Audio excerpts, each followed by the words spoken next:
This episode is powered by DENmeditation.com. Though meditation is the primary focus, the bigger goal is for people to understand and love themselves, thus creating more harmony in the community at large. To find out more about Den Meditation's teacher training programs, retreats, and all things Den Meditation, go to DENmeditation.com.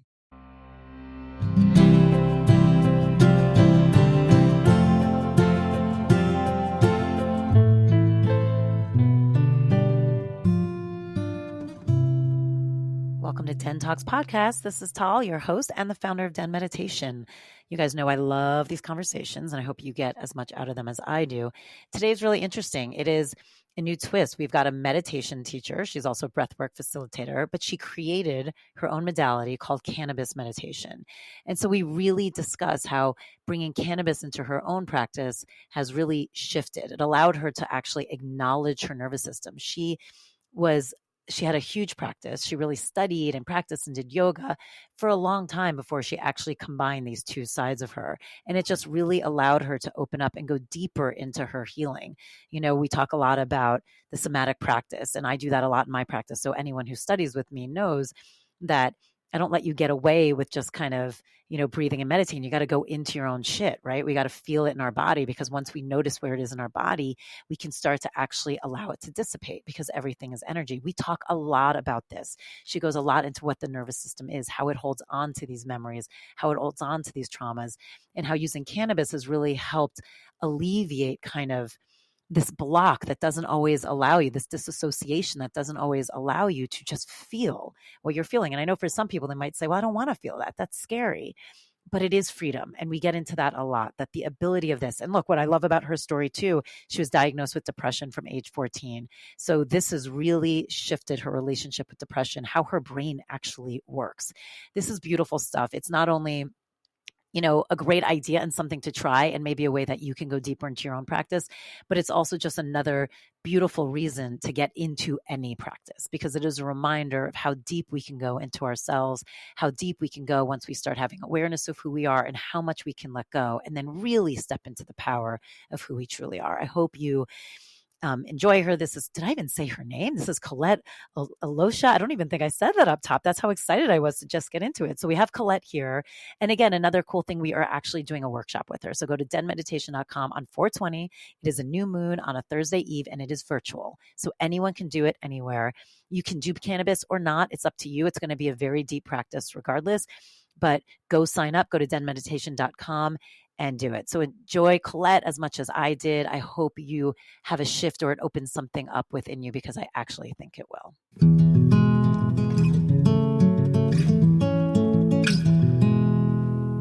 Well, hello. Hello. Nice to have you on.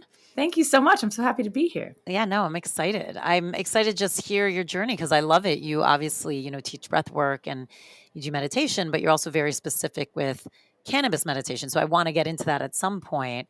But when you started your journey, did it start around cannabis, or was it totally different?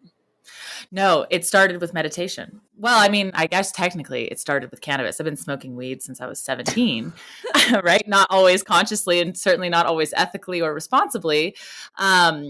Because it was very much stigmatized as we all kind of grew up in that world. And so it was an escape. It was a drug. It was for fun. It was for partying and all those things. And so then later in my life, when I started pursuing yoga and meditation and breath work, those two things were very separate in my life. It was like, we get up in the morning and we meditate and we do our yoga and we take care of our body. And then I come over here at nighttime and I do this bad thing. And so there was this real distinction between these two things. And so then after about studying yoga, meditation, and breathwork for a couple of years and keeping those two things very separate, I was feeling like I just kept hitting a wall in my growth and I wasn't making any progress. And I was frustrated one day and probably like a little spiteful, to be honest. And I was like, I'm just going to smoke weed and meditate and see what happens. And I did. And it was the most profound experience of my entire life up to that point. Well, I want to get into what that experience was like, but it is interesting, because I find it still too, people are very precious about their practice, right? It's like, there's a lot of like, you can't drink, you can't do this. If you're really going to meditate, you shouldn't, whatever. So do you feel like that was a little bit of what you were experiencing when you were entering that world? Oh, yes. And I studied meditation through the spiritual side of it, through yoga and Buddhism and all these other ways. But I also studied it through the scientific side of mindfulness-based stress reduction, all of these different aspects. And all of them say, don't you dare. Don't you dare. Don't you dare. That is wrong. It's bad. It's tainting your practice. All of these things. And I believed it because I didn't know the difference, and I was still ascribing to the same stigma of cannabis that we all were and all have. And so, yeah, in some ways it was like, oh, I'm over here and I do good by meditating. And then I come over here to my little bad habit and I smoke weed and it's separate. And so, yeah, all the teachings on the planet say don't mix it with mind-altering compounds. And I was just kind of like, well, let's try it, see what happens. So you were spiteful, just annoyed, in a bad mood. And so tell me, when you say it was the most profound experience, what felt different than when you normally meditated? Well, I think just the combination of the way, I didn't have the language at the time. Let me start there, because I didn't understand what was happening to the nervous system and to the mind when you work with cannabis inside of a meditation practice. And so it sort of really took me by surprise. But basically it opens the body and it expands the mind in such a powerful way that when you couple it with an intentional practice like meditation or prayer or some type of sacred ritual, you bring the heart space into such a higher consciousness that the plant medicine really opens you up and takes you on a journey. And so ultimately, the very first cannabis meditation was, in some cases, the equivalent of a psychedelic journey, even though I wouldn't have called it that at the time and I didn't have that language. But cannabis is a plant medicine just like any of these other psychedelics. And so when you know how to work with her, she will take you on those types of journey-like experiences. And if you're not prepared for that, it can feel a little bit overwhelming and a little bit shocking, because in our minds, it's just weed and it's stigmatized and it doesn't do, it's bad, it's dirty, it's wrong. It should never be connected to something holy or sacred or something that's ritual or important to the soul or the spirit. Which is so funny because it is a plant. Right. Right. I mean, yes. It's like, right. And it's of the earth. So you would think anything that comes of the earth should be held sacred and holy. Yes. Yes. It's very, very effective how incredible they were really at the propaganda in brainwashing all of us in believing that cannabis is bad and it's a drug and it's wrong and you're bad or wrong if you use it in any way, shape, or form. But then to come out and say, oh, by the way, you can also use it in a sacred practice or in a holy practice or a ritualistic practice or a spiritual or a religious practice, then it's like, oh, how dare you? You can't ever bring those things together. And my experience over and over and over and over again is proving otherwise, that this plant is so helpful and so powerful in supporting people that are on a journey of seeking whatever it is that you're seeking the higher self, seeking inner peace, seeking greater knowing, seeking connection to your intuition, or just spiritual or esoteric wisdom that is intriguing or fascinating to you. If you're seeking something, the plants will all support the path in getting there, and cannabis is no different. So talk about that first time for you. You sat down and just have a regular meditation. Did you do anything special or different about it besides the fact that you were high? Yes, I did. I made sure to set the whole container. I wanted it to be very intentional from the moment I began. And a part of that was out of fear that everyone that was saying, don't ever mix these two things, you're going to get smited or you're going to whatever. I was raised in a very evangelical Christian kind of environment. And so this notion of like being bad or wrong was something that was very present for me. And so I created the space in my home. I actually prayed over it or blessed the medicine itself before I consumed it. I lit some candles. I had some music playing, and I just set this intentional environment. And then I consumed my cannabis. I laid down. I took myself through a body scan meditation. I focused on my breath. And it wasn't by the time I got to the heart space in moving through a body scan that I completely opened into this mystical experience, is what it was. And so the experience was so profound because it was this overwhelming awareness of fear that I was holding in my body that I had no idea was there. And so I had been meditating and had been working in yoga and breath and all these things. And this thing was hiding inside of me for so long. And so I just was weeping really at the presence of that.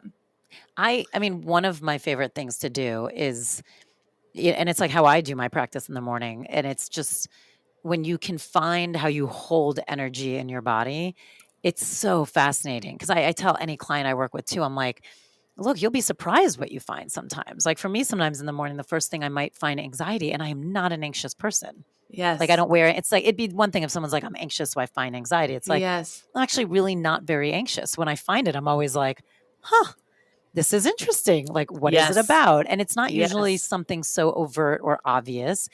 And I mean, you should talk about it. I'll open up the platform to you a little bit more, but I do think people are missing this whole part of their practice, which is actually super simple, that it can be very simple if you allow it, of just allowing a sensation to guide you into a very deep place. And finding, so for you, it was fear for that first one, which I'm Yes. sure was like, what the fuck? Like, I didn't even know it was Yes. here.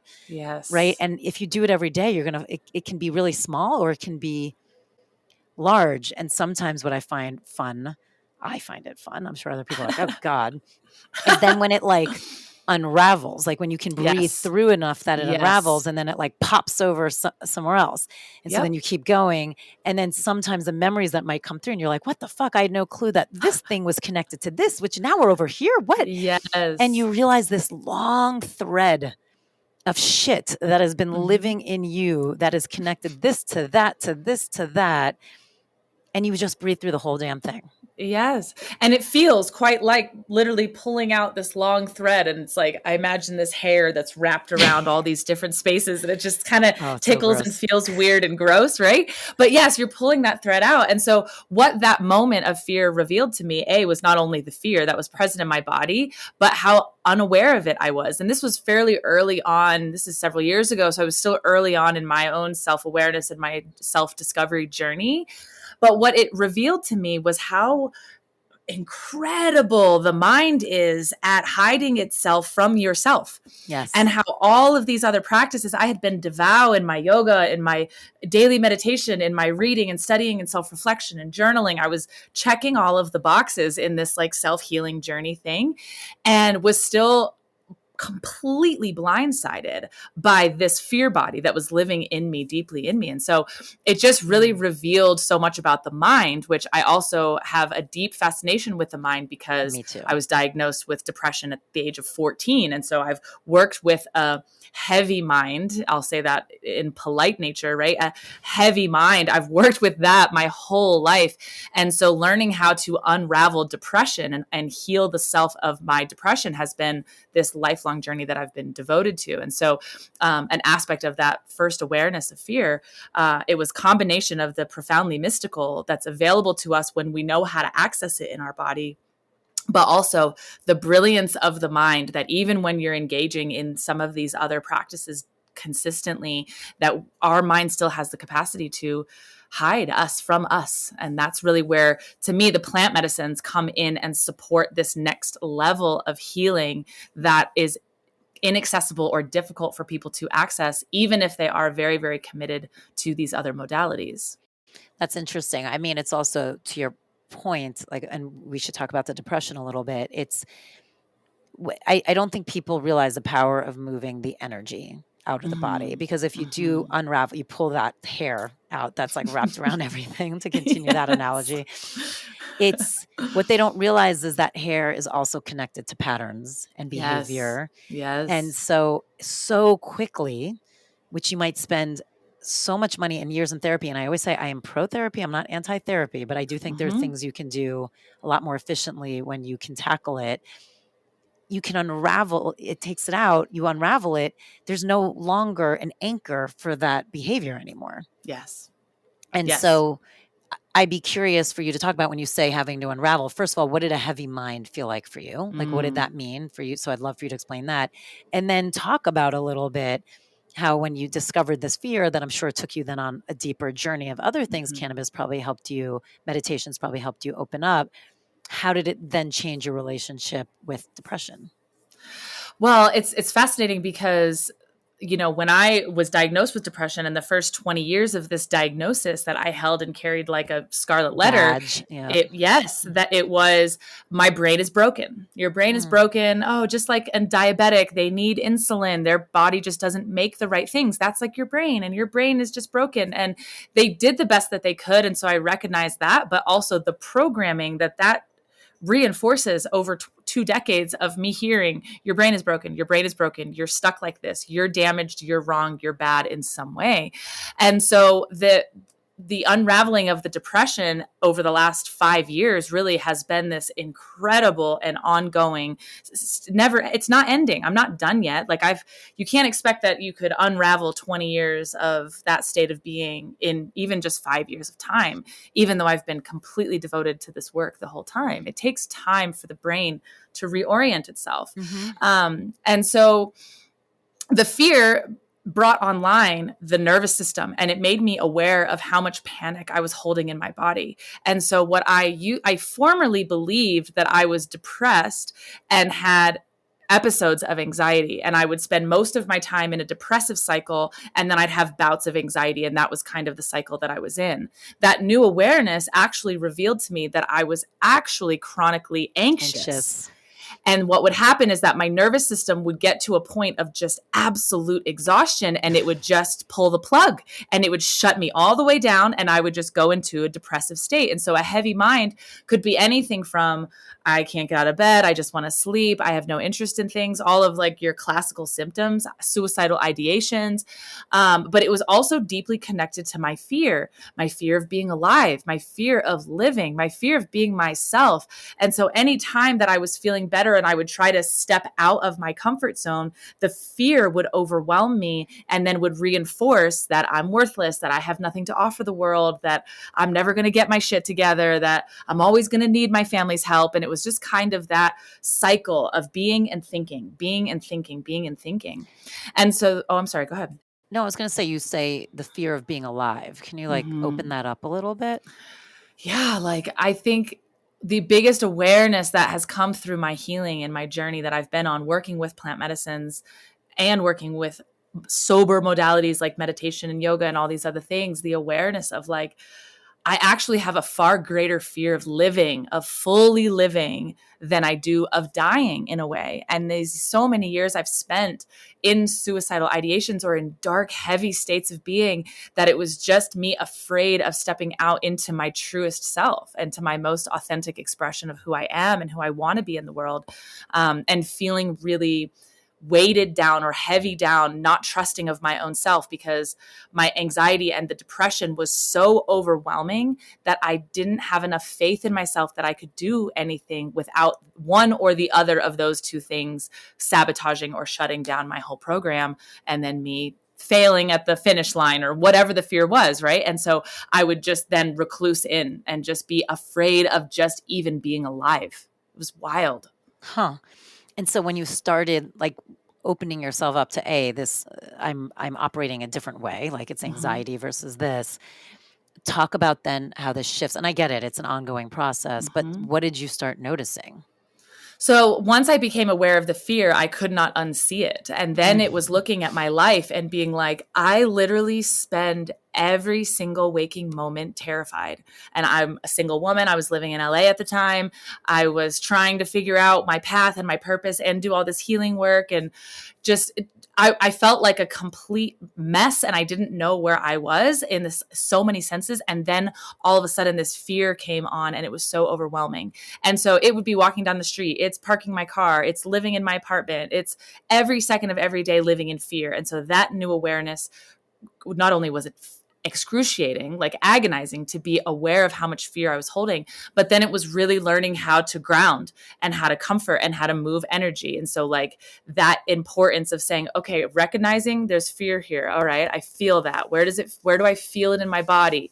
And I'm exploring that. And what is the sensational quality of fear? And then what does the presence of that sensation do to the mind or to the energy field or to the physical body? So I began applying all of this stuff I had learned through mindfulness-based stress reduction and learned through a formal meditation practice. I started applying it to these moments of I'm completely panicked going to Trader Joe's. What is going on here? How do I regulate myself? And that began learning how to do that. I then started studying trauma and studying polyvagal theory and understanding the nervous system and understanding the way that the body and the nervous system create so much of the mind state. And so then instead of looking at myself and seeing a broken brain, I started looking at myself and seeing a dysregulated nervous system that was inflaming a scared brain. Yeah. And so then it all became a different dialogue. Instead of me going, God, you're such a piece of shit. You're broken. You don't work. Right. Then it could become okay, there's fear. We're afraid. Okay. That's okay. That's okay. There's a sense of comfort. There's a new compassion that came in. And that compassion really was the driving force in allowing the practice like cannabis meditation to shift so many other things in my being. One of them being the state of my nervous system. The practice is so beautifully profound.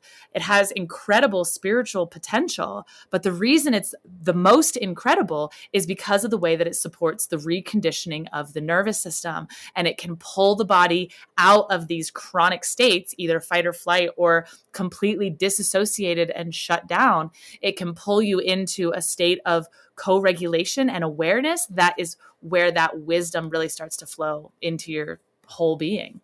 So you're saying just the fact that the plant medicine alone kind of calms the nervous system, you reach deeper senses, you just get to deeper places in meditation. Mm-hmm. It can calm the nervous system, which I think is fascinating. The other thing that it can do is exasperate the nervous system. And so similar to my first experience of laying there in absolute fear, right? That was my whole nervous system really coming online after living in a chronic state of disassociation. And so although that experience for somebody who has experienced trauma and who has been living in that state of disassociation, although it can feel really overwhelming in that moment to have the whole system come online at one moment, but the awareness and the connection, the mind-body connection that's made through the practice, this is where, for me, I was missing something in my other modalities that I was pursuing because I was so disassociated because of the trauma that I had experienced, was so disassociated from the body. I was finding myself finding peaceful states of meditation, nice quiet mind and grounding and all those things, but it wasn't helping my body. And so this is when I really started pursuing the studying of somatics and learning how cannabis meditation is actually a somatic practice more than it is a meditation practice. But cannabis meditation is more, easier to convey what we're doing instead of a cannabis somatic expression, emotional release, especially at the time that I created it. Now that language is much more mainstream, but it wasn't back at the time. So I feel like cannabis meditation has just been this thread that has been weaving through up and down, in and out through everything that I have been studying in my own pursuit of healing. And then as I've come to share the practice with others, to use cannabis meditation inside of coaching relationships and helping people one-on-one using this practice in a similar way. And just the feedback that I've received from my virtual community that I hold these meditations every week, just the profound nature of the plant and the plant medicine and what it can do, that alone is mind-boggling. But when you really start to look at the reconditioning of the nervous system and the reprogramming of the mind that is happening through these states of being, it's just remarkable. Well, yeah, two things. I want you to talk about the adaptogenic nature of it, but also we should chat about the nervous system for anyone who's listening to this who's not as savvy about what that means. Because I talk about that all the time in my classes too, where I'm like, your nervous system just, it only can, you got to train it. Like it can only handle so much and you can increase its container. But it's like you said, it'll shut down like a computer. If it's not up to date or it can't handle the energy coming in, it will shut down. And like you said, you can go through depressive states or, it's trauma or you just can't handle whatever's happening in that moment. And the more we can get this nervous system regulated and working at optimum performance, it's going to be able to handle all the shit coming your way. Yes. So talk a little bit more about the nervous system, because I think that's really helpful for people to understand it. Of course. Yeah. Well, I also feel like this is where there's a danger in the psychedelic renaissance that's happening right now in our culture, right? Is that people are hungry for fast results. And so we're jumping to big psychedelics and we don't understand what they're doing to the nervous system, or the nervous system, at least of the masses from a collective perspective, can't handle that. And so by going and eating a bunch of psychedelic medicines before the nervous system is conditioned or stretched to hold that type of experience, there's actually greater potential to do more harm than good. And I'm probably the only psychedelic advocate, or maybe I'm not the only one. I don't want to claim I'm the only one, but there's not many psychedelic advocates that are out there going, whoa, whoa, whoa, whoa, whoa, whoa, whoa, easy. I'm a huge advocate for psychedelic medicines, but the masses are not ready for them from the nervous system perspective.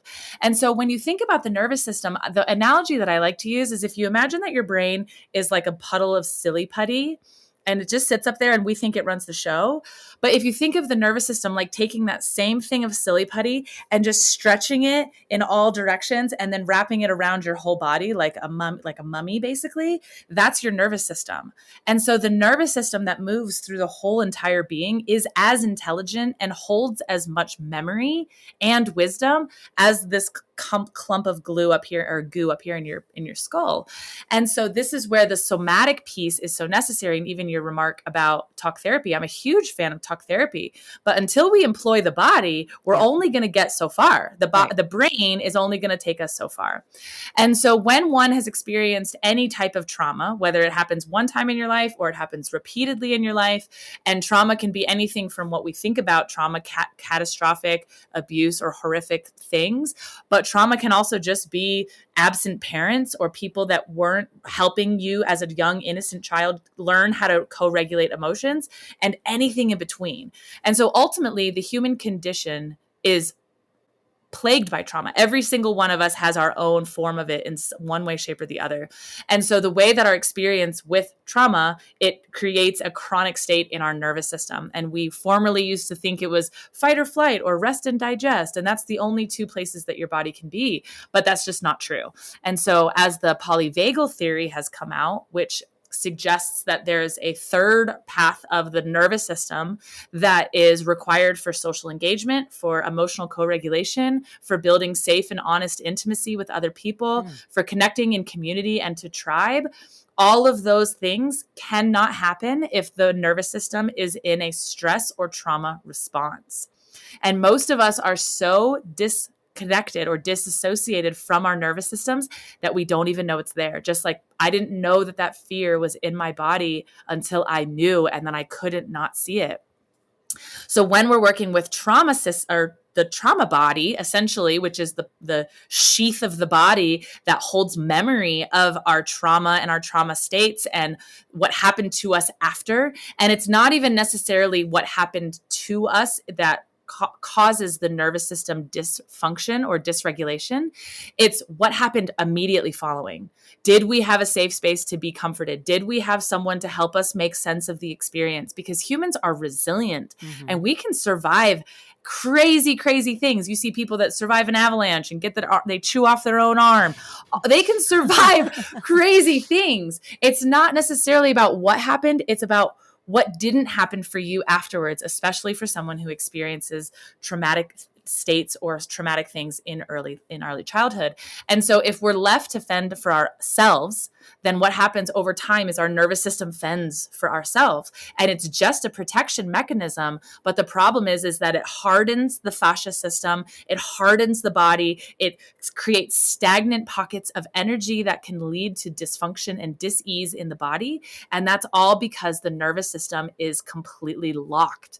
And so as I was describing with my mental illness, where it was high states of anxiety, meaning my nervous system just running fucking rampant, just going insane, fear, alarms, sirens going off internally. And I'm just like, oh my God, I can't make sense of my reality until everything shuts down and I'm basically dead inside. And I'm like, I'm dead inside. And that was the cycle that I lived in for 20 years. And so learning how to not only become aware of the cycle, but to open the body, I had to learn how to build safety in my body first and foremost. We can't heal when we don't feel safe. We won't heal if we don't feel safe. It's just like you can't heal in the environment that made you sick. But if your body is living in a chronic state of fear or panic or flight or disassociation, then it will not send energies to expansion and to healing, because it believes that there's a cheetah around the corner that's about to jump out and eat us, right? And it's that instinctual and animalistic in its response to the stress that we experience in our life. And so I say nervous system is king or queen, whatever you want. The nervous system runs the show. It absolutely is the thing. And so if we address the brain without the nervous system, we're only going to get so far. And if eating a fistful of psychedelics in the jungle or in your living room or wherever, if you're doing that before addressing the chronic state of the nervous system, then you're setting yourself up for some discomfort at best, all the way up to an unpleasant or harmful or even dangerous situation with mind-altering compounds. So a couple of things on that. How did you make your body feel safe when you started going through this new relationship? Well, I think it was very elementary. It had to be, because I had to go back to when I had experienced abuse as early as 3 years old. So I literally had to start speaking to myself in that same age energy, which was, it's okay. It's okay. You're okay. I got you. You're okay. You're not by yourself. I got you right here. So it was a lot of tapping, a lot of touching, a lot of like pressing into my thighs, a lot of returning to my breath, a lot of using sensory input. So it's like, okay, I can feel the ground. Okay, I can see what's in my room. Okay, I can hear sounds, or I can smell. So using my senses to draw me back into this present moment, and learning to recognize that so much of my fear was exasperated by my projection into the future. Afraid of what's coming, afraid of what's not coming, afraid of losing that thing. And it's all of these beautiful teachings that I've learned through my studies of all types of different things. Buddhism was a huge influence in understanding our attachment or our aversion, and how so much of our suffering is just boiled down to those two things. And so just like understanding and applying, I had studied and studied and studied and studied. And then all of this stuff actually started making sense. And it was like, oh, I get it. That was the book I was reading before. That makes more sense now. And so as I was exploring all these different things, it was starting at a very silly, basic, elementary, you're okay. I got you. I got you. You're right here. We're right here. Feel the ground. Okay. What are you actually afraid of? What are you actually afraid of? And I would ask that question over and over. And then the answer would come. And it was, they're going to leave, or they're going to reject me, or I'm going to be made fool of, or I'm going to be broke, or I'm going to run out of money. Whatever the big fear thing was, it would just present. And then I would say, okay, all right, we can handle that. Once you bring it into the light, you can address it and acknowledge it intelligently. But if it lives unconscious in you and it's just a nervous system automatic reaction state, then you're left kind of whipping around at the highs and lows of the nervous system. And so starting at that very elementary space of you're safe, you're safe, you're safe. And then now letting safety be the foundation of every single practice that I do, not only for myself, but for others. Because I know that if the body does not feel safe, we cannot do anything in the healing arts. It just won't happen. And so my work as a facilitator is to create safety in the space or in the room or online or whatever, and help people to become aware of, do you actually feel safe in your body? And the answer for most people is no, especially now in this state of being and the political climate and the culture that we're experiencing and everything that's going on. Most humans do not hold or sustain a real, authentic sense of safety in the body. And so that's really where my work kind of starts and ends. Like, until we have safety, we have nothing. Until we drop into safety in the body, cannabis meditation is going to be uncomfortable. Regular meditation is not going to get you very far. And that's going to be kind of the state of it. And so safety is really the pinnacle of everything that I create or attempt to create. So when you talk about safety and you talk about this idea of, you have to have some awareness of your nervous system and connection, do you recommend people jumping right into a cannabis meditation? If so, talk about that. Yeah. So cannabis meditation, it's a self-awareness practice. And so sometimes it is a little uncomfortable because she will reveal the truth. And if the truth is that you're living in a chronic state of fear day in and day out, every second of every day, she's going to show that to you. But when you're in a container, and I like I said, I intentionally create as much safety for my people as I can. When you're in a container, when you can go, okay, I'm safe here, and you can witness whatever's true for you in a way that's accepting and non-judgmental, in a space that says it's okay if you feel overwhelmed. It's okay if you feel unsafe. I call it the international face of what the fuck. And so during my Monday night meditations, if at any point during meditation you're feeling a little bit overwhelmed or you're feeling unsafe, then you flip your camera on and you look in your camera like this. And that's the international face of what the fuck. And that just communicates to me like, hey, somebody in my space is having a time or a moment and I need to be present with them. And so the practice will reveal to you what's true. And so if you're on a healing path of any kind or a evolution path of any kind, and you're hitting a wall, there's likely something in there in the nervous system, buried in the nervous system, that you don't know is there. And so, yeah, come to cannabis meditation. It will show you. And the reason I love this practice and am such an advocate for it as a preparatory tool for those interested in other psychedelic medicines is that if your nervous system is not prepared to experience an out of body or a altered state of consciousness or a profound or mystical experience, if your nervous system is not ready for that, the cannabis is actually going to keep you from having that type of experience. And so she kind of creates this built-in buffer of safety. And you'll probably just lay there and think I'm weird and think the practice is weird and think all these people on my call are just, a bunch of stoner hippies and blah, blah, blah. And your mind will judge all of the things on why it doesn't work for you or why you don't like it. And there's that whole judgment process that the brain goes through. And that's really just the nervous system going, oh, I didn't feel safe there. Right. Because it feels scary to come into awareness of yourself sometimes, especially if you've been far, far disassociated from yourself for a really long time. Now, this is a good time to say you are actually doing an amazing new moon ceremony with cannabis for the Den online. Yes. Anyone can do it from anywhere. Yes. It's Thursday, 4/20, Yes. April 20th. What time is it at Pacific Standard Time? Oh shoot! Of course, remember? I think it's 7 Mountain Time, so that's 6 Pacific Time. 6 Pacific Time, 7 Mountain Time. Wherever you are in the world, make that calculation because anyone can do it. So what do you recommend? So let's say for people who don't do cannabis regularly, what do you recommend? What do people have to show up with in general when they're doing this for the first time or with you?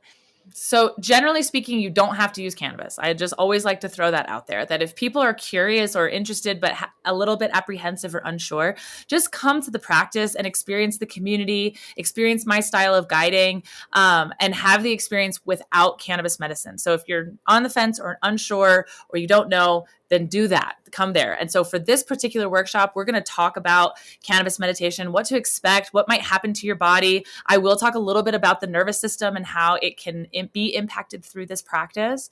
And so if you're unsure or you don't have cannabis off the top of your head, or you're not trying to do all of that before the workshop, but you're curious, just come without, no problem. If you have dabbled in some cannabis or you have some around or you know how to get some and you want to try it, I usually recommend people smoke cannabis as part of the ceremony. If smoking is inaccessible, you can absolutely use an edible or a tincture or something like that and just time it properly, which is usually about 45 minutes before we start the workshop. You'll eat your edible or consume your cannabis. If you are going to smoke, then we'll do that together as sort of part of the ceremony, and it kind of becomes a bit ceremonious in the way that we offer a blessing over the medicine and then we consume together. It's very community oriented in that state. If you're super comfortable with cannabis, then come and have a beautiful journey and a beautiful experience in a way that will change your relationship to this plant. I always love working with people that have never smoked weed before because it's always so magical and so fun. But one of my favorite ways to share this practice is with people that are very, very comfortable with cannabis. They think they know, they've been smoking weed for as long as I have and blah, blah, blah. And they come and I'm like, no, this is a new way to work with this plant. And so it can change your relationship to it completely. I was going to ask, how has your relation, this literally was my next question. How has your relationship changed from going, talk to me about that. It's 100%. 360 degrees, like completely revolutionarily different. So I do genuinely believe that if you come to cannabis inside of a sacred practice of healing, of meditation, of expansion, of evolution, whatever you want to call it, then you have to be prepared for. In sense, it's an initiation, and it's an initiation out of the unconscious and out of the stigmatized relationship that you have to cannabis. Because ultimately my relationship to cannabis was that she was my dirty little secret. And I did her in the closet by myself when no one was around. And I put eye drops in my eyes so that nobody would know I was high. And I practiced controlling myself so that nobody could tell I was high. Right. And so that was my relationship with her for so long. So then to come out of the cannabis closet, and to create a platform, talk about this publicly, but then show people how to use cannabis as a sacred ally for profound spiritual journeys and profound spiritual work. She took me on an initiation, and I've seen this happen with lots of people in my community, where you have to change the unconscious relationship that you have to the plant if you're going to use the plant consciously. And that can come through some extreme discomfort if you are slightly resistant to changing the relationship that you have with her, because those old habits, they die hard, as they say. It is hard to break that habitual codependent relationship that we all formerly had. And I say we being just the stoners that have been hiding their cannabis consumption for years. That codependent, sneaky, dirty little secret, shameful relationship that we had with her, if we're going to now use it as a spiritual ally and a tool for healing and evolving consciousness, then you got to be prepared for her to refine that part of your relationship to her. So it has completely changed. I use way less cannabis now. I use very, very low THC percentage flower. I work with edibles that are usually, and tinctures that are ratios of THC to other cannabinoids like CBD and CBG to soften the experience. And so my relationship to her is much more mindful, and it's not about feeling less. Right? Cannabis used to be my escape, and now she makes me feel more. And so if I'm attempting to use her to disassociate and feel less, she's going to bite me in the tail, and I'm going to feel all the things that I was trying to avoid feeling. Well, I was about to ask that too. So for a lot of people who are smoking regularly or doing cannabis regularly, it is a distraction of their own feelings or emotions. Or like you said, there's no awareness of their nervous system, and this keeps it that way. It's like a nice... So what happens, talk about that change of balance when you're all of a sudden using it and you're gaining awareness, but yet you're not numbing the parts that can be painful. I mean, it's a tough journey. It really is, because when you look at an unhealthy or unconscious relationship to cannabis, to me, what I see is a suppression or an oppression of trauma, because trauma is the manifestation of pain in our body. And when we don't know where to point to where the pain originated from, then we are overwhelmed by it. And so then we need to check out. And checking out is such a basic human behavior. We all do it in so many different ways, right? Cannabis is just one of the ways that you can do it. And when you oversaturate the endocannabinoid system, meaning unconsciously, chronically over consuming cannabis, the nervous system and the connection point between the endocannabinoid system and the nervous system becomes very fatigued. And so this shadow side of cannabis, the stoner archetype, exists for a reason, because it is very, very real that type of experience can happen if you're using chronically all day, every day, smoking a ton of weed to disassociate, right? If that is your pattern with the plant, then it's in order to refine that relationship and evolve that relationship, you have to become aware of what it is that you're disassociating from, right? And that's really where this is what healing is just to come to awareness of the state of the nervous system and what was the root of why the nervous system is that way. If you are constantly disassociating, what are you disassociating from? That's really the question. And so to use cannabis as a tool of enlightenment, even if you would, to use it as a tool of higher awareness. If you don't like the word enlightenment, just higher awareness, right? If you're using her to do that, then you have to be ready that the light will eventually be shined on the lower awareness thing that you have been disassociating from, maybe since childhood. And so for me, that included trauma that happened to me at 3 or 5 years old that I had suppressed. I didn't even know I had experienced that. It's funny. I was literally just going to ask you that too. It's like you just keep answering the questions I'm just about to ask. It's That's so amazing. Well, I was going to say, were you aware of that trauma? Because you said 3 earlier. Were you aware of the abuse from when you were younger? No, I had no idea. And I was suspicious of it because I can see clear as day my intimacy issues, my sense of fear of intimacy and mistrust of people, and just the challenges that I have in really connecting with people sometimes. And so I had been suspicious for years that I had experienced abuse as a young child. And I had worked with other plant medicines, with cannabis meditation, with regular meditation. I've done EMDR, I've done body talk, all of these different things to help open up the truth of what's happening in my body. And it was after all of these things. And one day I was completely stone cold sober, and I went to a session with a practitioner who does a modality called body talk. And she just said, what happened between the ages of 3 and 5? And my whole mind just opened, and I saw the memory. I remembered it. I remembered who the person was. I felt it in my body, and it was devastating. I mean, honestly, it was absolutely devastating. And I laid on that table and I wept and just wept and wept through the process. But as soon as I admitted or acknowledged, yes, that I had experienced that type of abuse, all of these puzzle pieces came together and they all linked up and everything made sense. My fear that I carry every day of my life is connected to that. My mistrust of men is connected to that. My trouble in intimacy and my fear around sexuality and sexual expression, all of those things, I could see them all linked back to this one thing. And so then what is the adult version of you do when you see the child version of you being abused? And how do you bend time to go back to that version of self and be the source of safety and comfort for that child?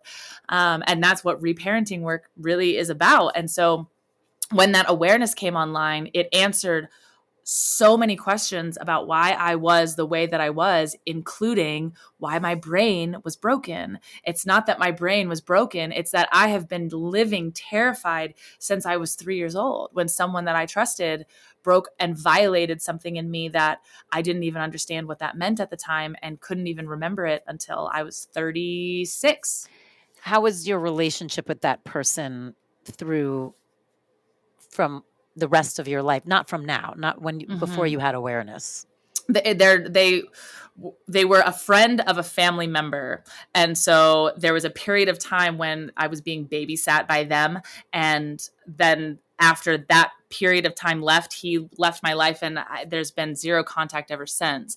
And so there is no relationship with that person in my life. I had a fondness of him. I remembered him playing with me a lot when I was a child.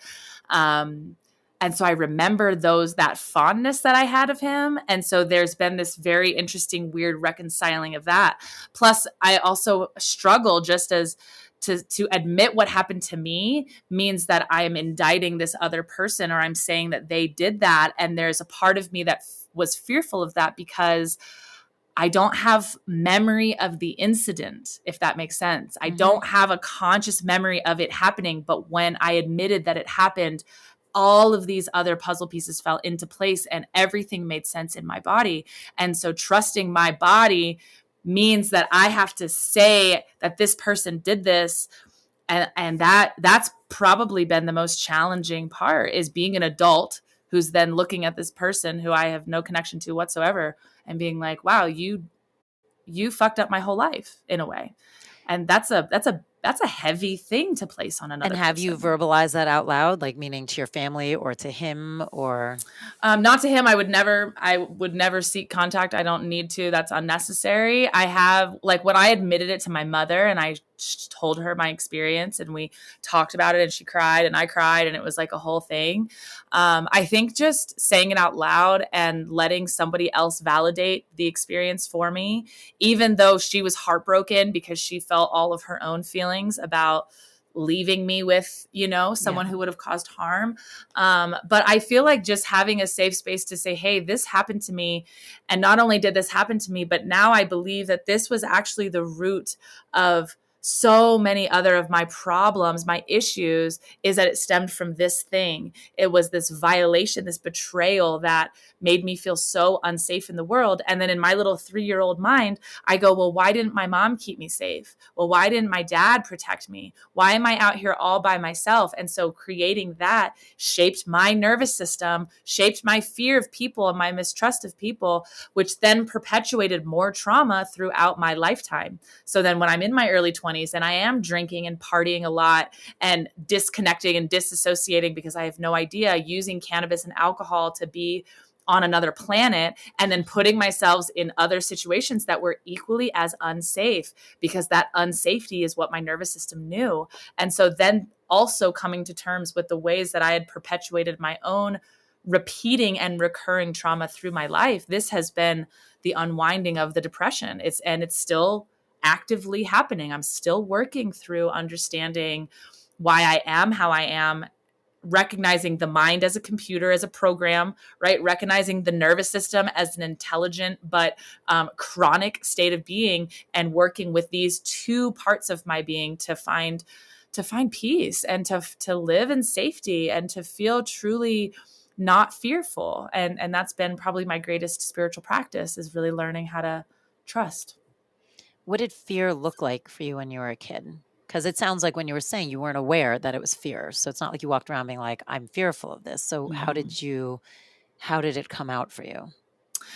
I think it was just like a lot of internalizing fear and feeling like I'm by myself, very like paranoid as a little kid and nervous. I was also very empathic, and I can feel energy very, very clearly. And so not knowing that at the time either contributed to my overwhelmed state. Mm-hmm. I was overwhelmed a lot as a child, constantly not feeling well, always have a tummy ache or having a headache and needing to go to the nurse's office, or just, needing to stay home from school, or just lots of different ways that I would feel overwhelmed and fearful as a child, playing out in all kinds of different symptoms. I was a cheerleader. That was like my biggest outlet. I loved cheerleading. That was my favorite thing, but there was still so much fear around me executing my tricks or executing my skills. And so I was really good in practice and I trained a bunch, but then when we'd get on the floor to compete or in front of a crowd, I would,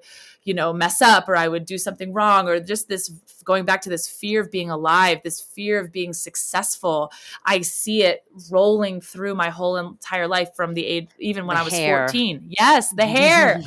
Even at 14 years old, being afraid of being successful in my athleticism and being successful in my technical skills that I had worked so hard on. So, and I see all of it connected to, don't draw too much attention to yourself. Because if you draw attention to yourself, you're more likely to be harmed. And so this notion of stepping into my power, of learning how to use my voice, of letting myself be a gifted, whatever it was, whether it was cheerleader or it was practitioner or it was whatever, letting myself be gifted in any way was a huge, huge siren in my body of no. If more people see you, then you're at more risk. There's more risk of danger. And so again, this is still constantly something that I'm working on, as I'm working on developing a platform and growing a platform and bringing more eyes on my work. There's that inner child in me that I'm still, it's okay. We're good. This is good. This is a part of your path. This is part of your dharma, sharing this practice, breaking the stigma of cannabis. This is part of why I'm on the earth at this point in history. And I believe that. I really do believe that. I love that. How has your relationship with people changed? Because you said that was, you had a hard time connecting. It's in progress still. I mean, I want to say like, oh yes, it's great, I'm healed. I'm all enlightened now. That's not the case. It's not how it works. It's not how it works. I trust myself on my gut instincts about people a lot more than I have in the past. And that is helping me a lot more. And so before, because when you are traumatized, you don't trust yourself. And so if somebody says the right thing, even though the vibes are off, I would believe what they said. right? And so now through the lessons I've learned of many people trying to take advantage of me or taking advantage of my work or trying to exploit my work in some way, shape, or form, or seeing a dollar sign on me and wanting to, be the thing that helps me be the thing or whatever it is. Be the thing that helps you be the thing. Yes, I now can feel energetically when there's truth, and truth to me is love. Truth to me is God. Truth to me is wisdom. So when I can sense the presence of truth. And so I'll say, okay, if I'll just give this time. And so I tell people a lot in my life, I ask for patience. I ask constantly for people for grace in that, like, I am really learning how to trust people, but it is really hard because even now, as my platform and my practice gets more sort of attention, there's so many people that have a million ideas on how they can help my practice become the thing. And I'm just not interested in that. I'm interested in the safe and slow growth of this in a way that actually supports people. I don't need to blow up overnight and have a bunch of people feeling like they're unsupported in learning how to use this practice. And so I'm really cautious and mindful of that. So people that are in my life, they are persistent in revealing to me their heart about why they want to be in my life. And the people that are in my life know the amount of abuse or manipulation I've experienced. And so they're joyful in offering that to me to build that safety and that trust. And so I'm getting better for sure. I'm not scared of people anymore. My body doesn't shut down and do the things when I have to speak to men or, talk to a group or any of those things. I have come night and day difference. But when it comes to my personal life and really having people inside my inner sphere of safety, it does take a little bit more time for me to open up and to feel really safe with people. I mean, look, you opened up beautifully here, so thank you. No, thank you. Thank you so much. I appreciate that. Yeah. No, it's true, and it's going to be so helpful because I think so many people can relate to all of this. And also you're offering such a beautiful service. And again, you guys remember there's a new moon ceremony on Thursday, 4/20, just for the fun of it, to be able to experience it and work with you, which is incredible because I mean, I love what you say. It's like this, she's a teacher and she seems like a nice little grandma. Like she just kind of like holds your hand through it. And she's going to tell you the truth. And that's the to me, the best teachers are the ones that give the most honest, loving truths. That's how you know it's a good teacher. And so cannabis will reveal all the pain. She'll reveal the shadow. And that's what she does. And I think in so many ways, when you learn how to work with cannabis as a psychedelic, which is what I essentially teach people how to do with cannabis meditation, is that we're learning how to work with the psychedelic properties of this plant, meaning potential for spiritual, mystical, or out of body. That's to me, what a psychedelic experience is defined as. And so teaching people how to use this plant in this way, you can't expect that she won't reveal to you the entirety of the truth and whatever the entirety of your truth might be. And so my hope is to just keep creating spaces where it says, hey, it's okay if you feel like a traumatized 3-year-old today because I've been there and I know what that feels like. And I know what laying on the ground, writhing and sobbing your guts out and laying in a puddle of your own snot and how much grief is present in your body. Like, I know, I get it. I've been there. And just really letting the practice show you what is true. It's truly, truly life-changing. It's really life-changing. It's amazing. It's funny because, when you describe it like that, some people might be like, that sounds awful, but there is such a freedom to that. And I think just talk about that for a second before we wrap up and you do your personal practice, because there is a freedom to having that ability to let it all go. Yes. Because again, you don't realize how much tension your nervous system is in around the hair, if you will, right? You don't realize that if there's a hair wrapped we've through your body. We've threaded this hair through the whole episode just to keep it going. But the body attaches to it as it thinks it is a part of yourself after it's been there so long. It's no different than if, like, you get pins in a bone. I had pins in my finger when I was 10. You get pins in your bone, the bone tissue forms around that foreign object, and the bone then thinks the object is part of it. And it's no different. So when we pull this hair out, it can feel a little bit painful in releasing some of that energy that's been stuck in your body. However, once it's out, it's like, holy shit.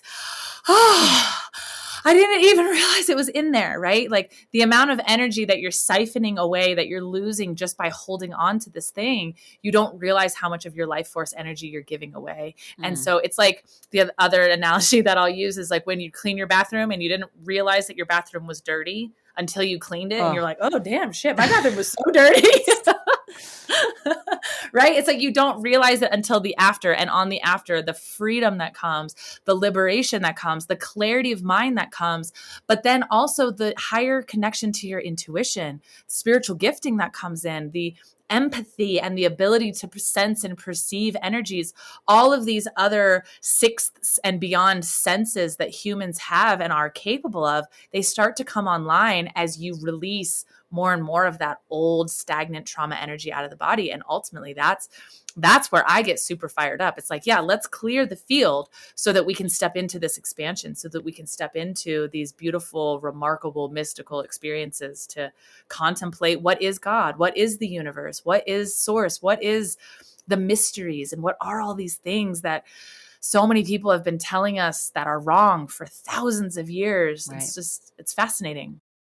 And I think it's interesting because, you use the word, which I use too, stagnant energy. And I think if you look at it that way too, this idea of being able to move that out, the lightness that remains and the space for the energy to flow to allow you to go to that next space it allows the space to exist that before you have no clue how heavy you are sometimes until you let it go.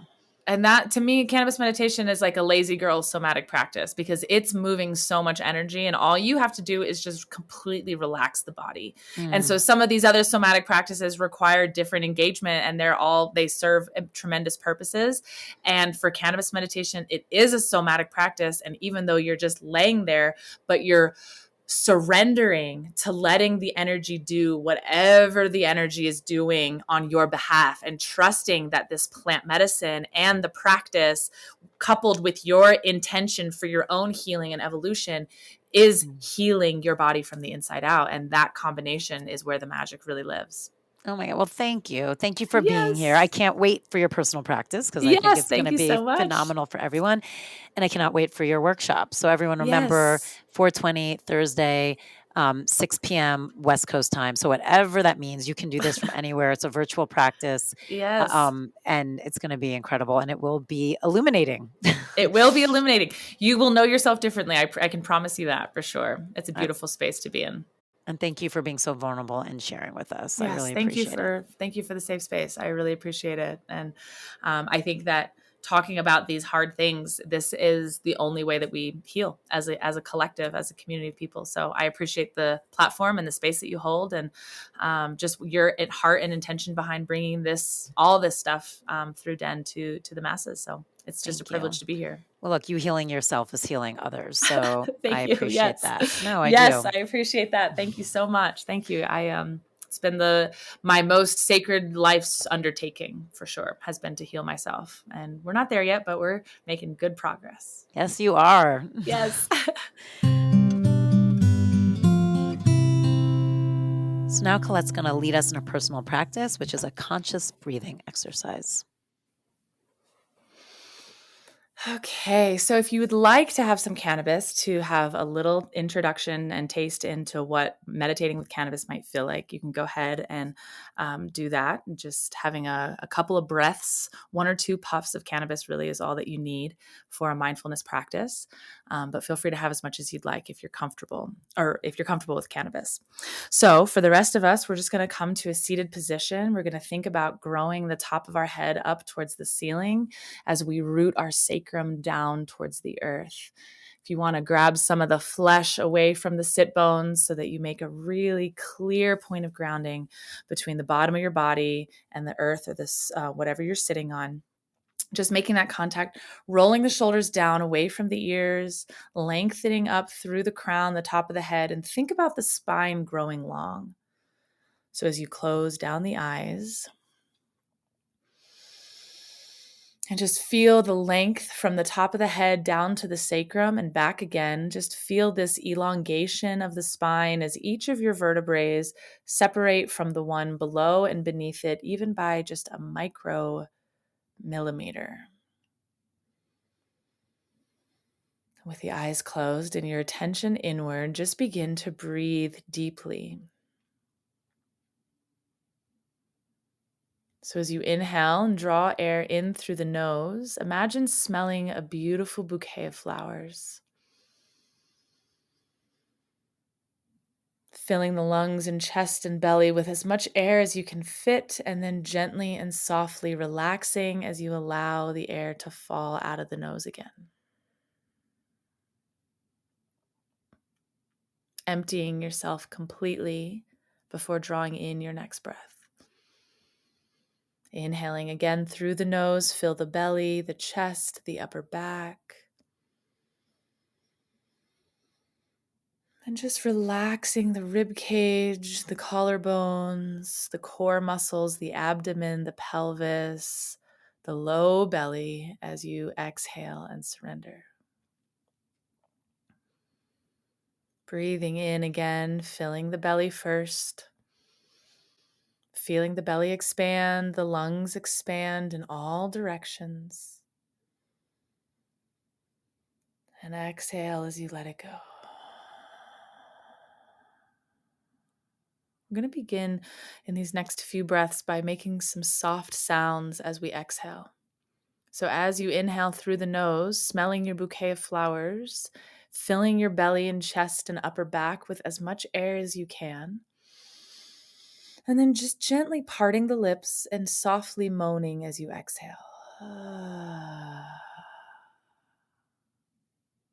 Inhaling in and through the nose. And softly moaning as you exhale, feeling that slight vibration in the throat and the chest. Breathing in through the nose, softly moaning as you exhale. And just stay with this rhythm of breathing. And as you fill and deflate your lungs, just taking inventory of your human. Noticing your physical body as it sits on the surface, the ground. Noticing the mind, any activity that is present here in the mind, and just allowing the mind to think without involving yourself in thoughts. Becoming aware now of the emotion body, any emotions that are lying under the surface, or maybe you feel nothing, or maybe you feel everything. We're just breathing and taking inventory. There is no right or wrong, no good or bad. It's just information. I'm just taking a moment to observe the energy body. Continue breathing deep and thorough breaths in through the nose.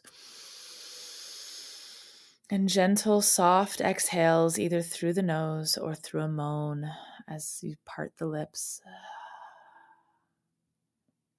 And see if you can attune to the energy field in your body. The chakra systems as they run up and down the spine. The meridians or the channels that run up and down the body, the limbs, the face. Perhaps feeling energy through the fascia or the mycelium of the body, breathing in and out, staying with your breath, paying attention to what you feel. Everything that you feel is okay. Any unique or unusual sensations, any heavy or hard feelings or emotions, just breathe and feel.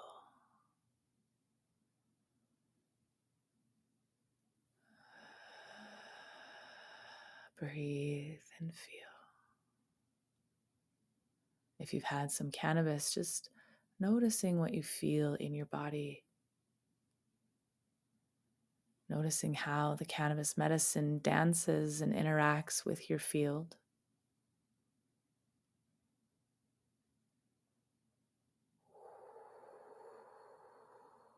And stay with your breath. Big breath in through the nose. Fill the belly. And big and slow breath out as you surrender the air back into the atmosphere. All we're here to do is feel. Feel your belly. Feel the sexual centers. Feel the pelvic floor, the pelvic bowl, and the pelvis itself.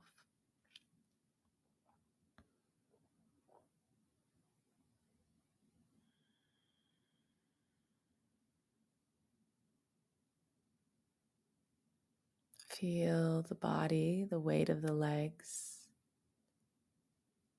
Feel the tingles or sensation in the hands or the fingers. Feel the heart beating in the chest, moving life and blood and energy through your body. Just feeling all the little muscles in the face, the facial expressions.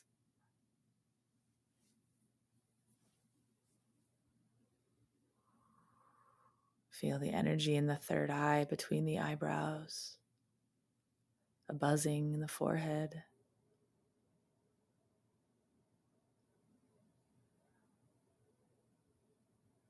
Perhaps feeling even the crown of the head opening, receiving the white light of consciousness in and through the crown, feeling the body connected energetically to the entire universe.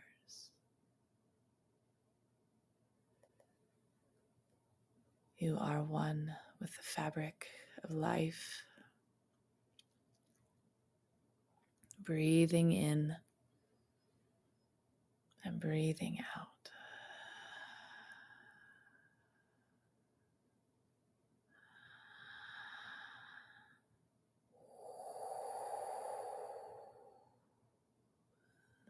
The breath anchors you into the present moment, and it carries you to the infinite. Returning to the breath to build safety in the body. Returning to the breath to find peace.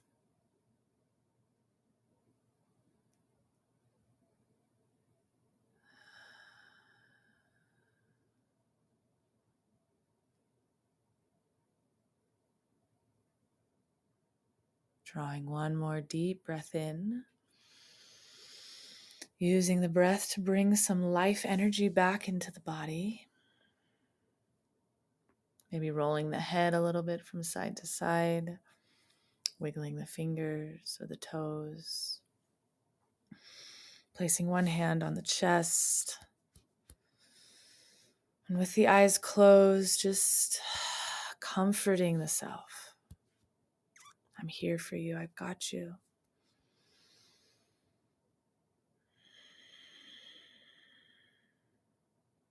Offering any other words of love, compassion, or acceptance to the body that you might need to feel or hear. Closing your practice with any type of gesture or mantra, a word or a phrase, or anything that symbolizes a closing or an end. You can do that now.